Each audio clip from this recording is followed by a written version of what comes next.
18वीं लोकसभा के चुनाव के उपरांत इस नई सरकार ने एक नया बिल पास किया और उस बिल को आईपीसी और सीआरपीसी के तहत देखा जाता है। आज हमारा चर्चा का विषय भी यही है कि आज हम देखेंगे कि पुराने कानूनों को हटाकर इस भारत की सरकार ने नए कानूनों को स्थापित किया है।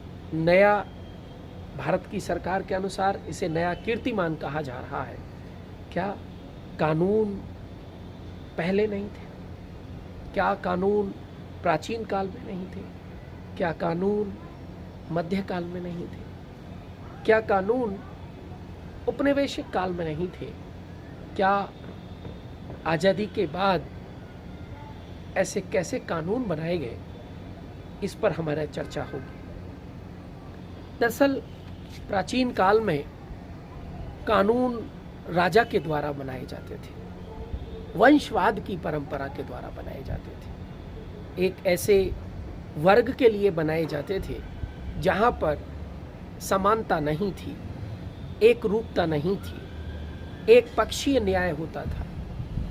उसके उपरांत औपनिवेशिक काल में भी यह प्रक्रिया जारी रही। अंग्रेजों ने जो कानून बनाए वो अपने लाभ हेतु बनाए, अर्थात वह कानून, वह विधान जो अपने लाभ के लिए बनाया जा रहा था, अर्थात असमानता की भावना से बनाए जा रहे थे, वहाँ न्याय की संभावना बहुत कम थी।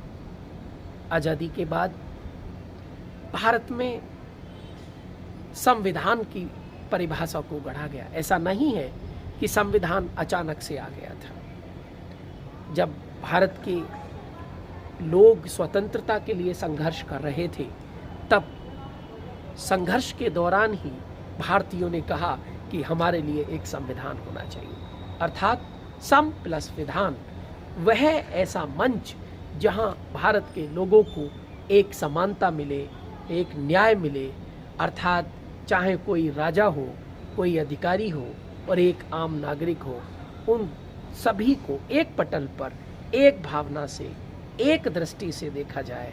इसको नाम दिया गया संविधान, अर्थात सम प्लस विधान, जहां समान कानून हो। ऐसी परिभाषा जब इन लोगों के द्वारा गढ़ी गई तो आज़ादी के बाद यह लागू